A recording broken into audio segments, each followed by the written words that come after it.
Hello. Hey, is that Matt? Yeah, sure is. Hey, it's Tom from Aerosmith. How you doing? Pretty good. How you doing? I'm doing well, thanks. I've listened to the record like 3 times today. It's rocking, man. It sounds huge. Well, that's great to know that you've been able to listen. No, seriously, that you've been. I've been worrying about how we're going to do all the press. Worrying about how much people will have been able to listen to the record. Yeah, well, When they we sent do the press. They will have at least heard it. So you've been able to sit and listen to it. Oh yeah, and the bonus tracks too. Your song as well. Very Great. nice. Yeah. That's awesome. Because that's great to hear. Because of course I sit around wondering if anybody's ever going to hear that. Well, I was going to get to that in a bit because I read a quote from you saying how tough it is to keep this stuff in because it's been done for a while now. Yeah. But right. but we can get to that in a bit because I want to. Sure. I want to talk about you first, and how are you doing? Because I heard things came back about a year ago, the cancer and whatnot. Yeah, that was actually in 2009. Okay. It's funny. I had a recurrence in 2009, and I had to go, and I was fortunate to go to this doctor in Boston that you've probably heard of, who helped Adele and a lot of other, like Roger Daltrey and all these people. He's a guy who does novel techniques with lasers and. When I had my recurrence, I was told that I had to have this horrifying operation that would have really left me without a voice, and it just would have been awful. But they suggested I go see this guy, and he said, I think I might be able to help you in a way where I don't have to do that. And so when I went in and had the surgery, they when I went under, I thought it was 50-50 whether I was going to have the good way or the hard way, and Jeez. he was able to do it the good way. So, but anyway, I did an interview with him last summer, a year ago this past summer, about that, and when it got out there, everybody thought I had the surgery last summer, but it was actually in 2009. Oh, I see. So you're doing all right, though. So thanks for asking. Yes. I'm very grateful for where I'm at right now. Amazing. Well, let's start with the record then. Great. So maybe we'll go back. Let's start with 2006, 2007. Is that when the ball started rolling for this record? I think the ball started really rolling with this record right about when we almost broke up for good, which was, what was it, like a couple of Januaries ago. Okay. This is before Brendan O'Brien or after? This was after. Okay. Brendan was probably 3-4 years ago, and we got into it pretty deep with Brendan, and but a couple of us were kind of pushing to take this 4-month period we had before our next tour and see how far into the record we could get, because after all these years of wanting to work with Brendan, we had an opportunity to get him to actually come and work with us. So we wanted to see, hey, maybe we can grunt this thing out. But it was a little bit ambitious, and we made a lot of progress, did a lot of good work. But the album kind of went back into its hole for a while we went back out on tour. And then we had the tour where Stephen fell off the stage at the Sturgis event. And the subsequent near breakup of the band, really, we went through a period after that where we were out of communication with Stephen for months because we were at an absolute loss how to deal with this, and we figured, man, we better just chill and just put it on ice for a while. And of course, later that year, Stephen was very wounded, not only from his accident, but from, how he thought we were being abusive. And for all I know, we were. I hate that things happened the way they happened, but they did. And so he told a lot of people that he wanted to now go out and do a solo thing, which he's been talking about a lot over the last few years. And we were convinced that between what had happened at Sturgis and his desire to kind of go out and prove to the world, whatever he wanted to prove, that you know, what happened is finally it just, you know, Steven hit a bottom. He said, "To hell with this. This sucks. I'm going to get my shit together," and which he did. And he did an amazing thing and got really clean and got right back in touch with the band. He said, "Come on, you guys, let's keep this going," which of course is what everybody wants. Right, and we're so but we were waiting to hear that he was really ready to do that, do it right. We didn't want to go back into a situation where we'd have another Sturgis, but man, he did a fucking unbelievable thing in terms of getting his health back together and his attitude back together. And so we went back out on the road, did a bunch of touring, and he finally said, "Okay, I'm hot and horny to do this record." And another thing that happened was that he climbed on board with the idea of having Jack Douglas produce it. And once, the rest of us were, it was one of those things where, yeah, great, we would love to work with Jack, but it's got to take all 5 people to want to do it. So finally we had all 5 people ready to go and work with Jack Douglas. And as soon as I knew that was solid, I knew that we were going to had our best chance of having a record that we had in a long time. And I knew that it was going to be an amazing experience because Jack, he's an awesome producer from a musical standpoint, a technical standpoint, but the one thing that he does for us is coach us in a way that eliminates a lot of the internal bullshit that goes on in a band. And everybody trusts the guy, and everybody just knows that working with him is going to be fun. So we had everybody on board. We had Jack on board, and some of us have been really saving up for a long time with our writing and our material and our riffs, and we got in there, and this was last summer. Okay, so you recorded the bulk of the record last summer. We did, really, yeah. Okay. The basic tracks we did last summer at our studio in Massachusetts, and then we went out on tour. And, Steven had to go back and do his TV stuff. Mm-hmm. And then I think it was the following, February, it was time to go back out to, come out to L.A. where Steven would put down his vocals. And Joe would then do, most of his leads and stuff, and where all the overdubs would get done.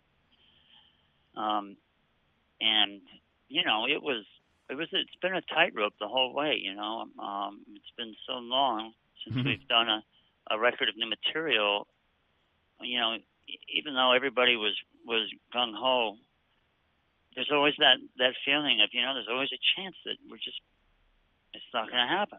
Mm-hmm. You just don't know. And that's always there.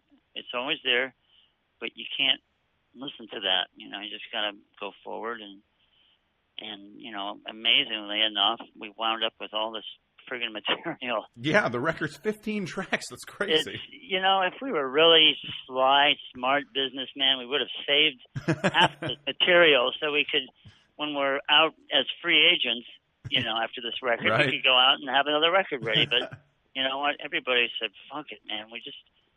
Everybody was so yearning to have this statement out there.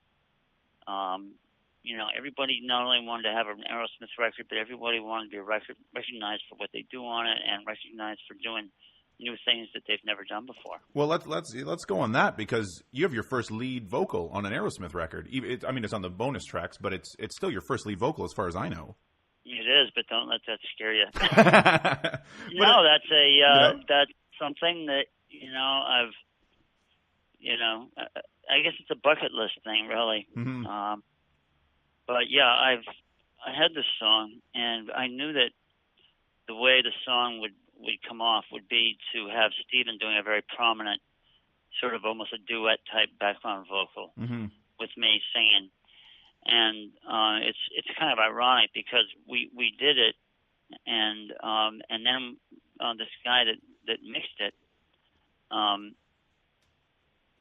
instead of going in and saying to the guy, look, make sure that the vocals are mixed 50-50, he did it however he thought it should be, and he did a great job of making my voice sound half decent. And and with Steven kind of mixed in there a little bit. So, I mean, just what an amazing thrill, and I suppose, if everybody likes it, I'm going to have to figure out how to sing it on stage every night. Exactly. Do you, because I mean, there's two tunes. You also do Tell Me on this one. Do you write on guitar or piano? Like, where did the song start for you typically? Usually on guitar, but like Tell Me was an acoustic guitar thing. Right. Well, it's an acoustic guitar that really drives that song anyway. Yeah. Right. So I came up with all those guitar changes, just strumming on an acoustic. But then I sat down and learned to play just the very basic chord changes on piano, and kept sort of thinking about it that way. And so there was definitely some keyboards involved in there. It's interesting because it's a song about loss and acceptance, and well, I don't know where I was going to go with that, but it is, and but you also have some other songs that you co-wrote on there, and it seems like there's more writing credits than any other record. So was it more of a band experience making this record? Did everyone have more of a say? Yeah. Oh, okay. Yeah. Again, this is a Jack Doak.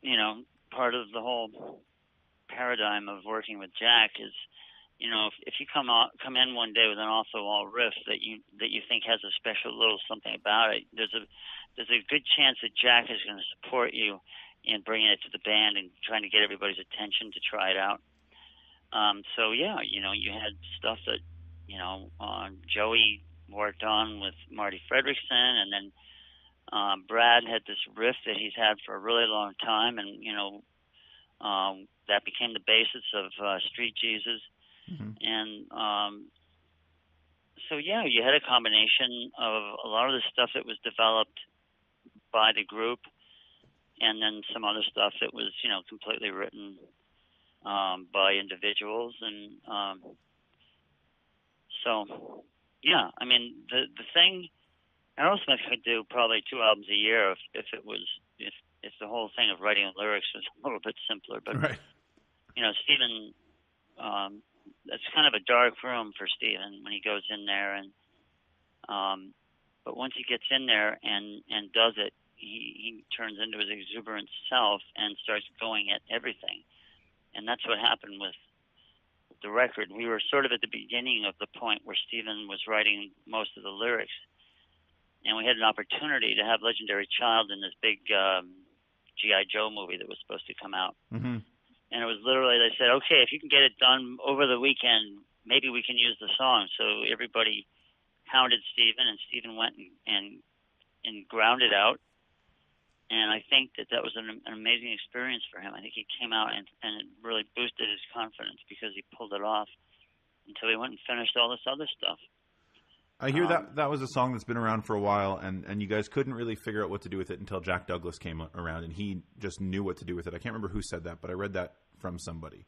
That's true of a lot of it, and I want to really emphasize, man, this record was made in the last 2 years. I mean, all this material was developed and finished in the last couple of years, but some of it is derived from stuff that we had taken a crack at in the past, and again, it's just some of this. We developed this way of working with Jack in the '70s that we've kind of never forgot. And so a weird riff will come up, and when we work with other producers, we might think, okay, well, he's going to hear this and hear how it can be developed, but a lot of them don't. It's kind of Jack. He enjoys a weird, off the wall idea. He's not kind of on the phone half the time, working his career and trying to figure out how to, be buddies with the record company. Right. I mean, we are buddies with our record company. They've been doing fantastic with us, but, so Jack is just in there. He wants to facilitate everybody getting their ideas across. So that's why that is. Joe said, we've been trying to make this record since the band got back together in '84. Do you feel Do you feel the same? Oh, I don't know if I go back that far. I mean, we've been trying for a long time. And I think once this thing got going, and the way I always dreamed how this record would happen, that it would be this big comeback album for us, where this band that has been together since, time that was so long ago, everybody's almost forgotten it, comes back and puts this statement out, this career statement. It's like it's our dissertation that reflects everything we've learned since we started making records. The dissertation starts with this talk intro that says, "We control your emotions." What kind of emotions are you trying to evoke from people who are listening to this record? The emotions that we want to evoke with most of the songs, whatever makes people want to like put on their party clothes and come to the show and have a blast. We're always wanting to energize the audience and see how much of a reaction we can get from the audience. How much of a reaction did Steven get from you guys when you found out that Carrie Underwood had already laid vocals down on one of your tracks? I just kind of shook my head. I was kind of pissed off because I didn't want that to all of a sudden be what everybody focused on when this record came out. I didn't want it to be like all the news, talking about how this thing happened with Carrie Underwood, and then nobody notices all the rock. Mm-hmm. But I think I was a little too nervous about that. And, the thing that, when I heard that it was going on, I got a little pissed off, but I kind of knew in the back of my head that it was probably going to sound really friggin' good, and that if it came out sounding really good, you can't be a jerk off and deny it. If a piece of music is good, it's good. Exactly. Absolutely. So well, the whole record. I hope everybody really digs it, and the rockers can skip ahead to the next tune if they want. Well, yeah, you got a little bit of everything. You got the country song, you got the rockers, you got a couple of power ballads on there. It's a mix. It's what I would hope for an Aerosmith record to sound like. A little bit of everything, but a lot of rock at the same time. Oh, good. So it makes me happy. Well, it's got to be the trunk of the tree has got to be the rock. Yeah, we don't have too much time here, and there is one song I wanted to get to with you, just because I know you and Steven wrote it years ago, and it's one of my favorites. And I was wondering if you could just tell me about coming up with the riff to "Sweet Emotion." When did that happen for you? Oh man, probably. I think it was like in between our first and second album, and I'm sure I smoked a joint and sat down and started noodling on the bass, and when I sit down and start to play, and I go for like 10 or 15 minutes, things start to sort of come along. It's sort of like, envision a river going by and everything. Every once in a while, there's something floating in it that you want to pick out. And so, I don't know, I just kind of liked the way that little bass thing sounded, and I just kind of stuck with it and kept messing around with it. And I think I timidly played it for Steven when we were working on probably Get Your Wings, and he was busy doing something else. He's like, yeah, that's okay, all right, but how about this? And so I just continued to work on it, and then I thought up some guitar parts, and those sections that go between the verses were kind of me trying to evoke the feeling of the bass playing on the Jeff Beck Rough and Ready album. So, I kind of had that all, and we went in and did the basic tracks for Toys in the Attic, and we got all the way to the end, and Jack said, you guys, we have an extra day. Does anybody have any riffs lying around? And so that was my opportunity to raise my hand and say, hey, well, I've got this thing. And of course, once I had everybody's attention, I started showing everybody all these ideas, and we made it into an arrangement and recorded it. And then, a couple of months later, I hear this fucking thing with Steven singing this really flipped out vocal on it. And yeah, it's become a classic. Yeah, I know. It's kind of funny to think that, there's a bass riff can be a hook, but I guess it can't. Hey, Jack's worked in another Canadian band called The Trues, who their first hit was just based on a bass riff too. So it happens more often than we like to think. Yeah, well, that's good. Yeah. That's nice to know. 5 quick questions before I let you go with one-word answers. We do this with everybody. Road or studio? Road. Lennon or McCartney? McCartney. When you hear a song, what usually hits you first? Lyrics, melody, or rhythm? Song you've written you're most proud of. Tell me. Nice. And in one word, Aerosmith. Together. That's a good one. I like it. Thank you so much. I can't wait for everyone else to hear this record, and it's been an honor to talk to you, man. I've been a fan since I was born, so I'm just great. so excited. All right. Thanks, Matt. Thank you so much, Tom. Appreciate it. Okay. All right. Yep. Bye-bye.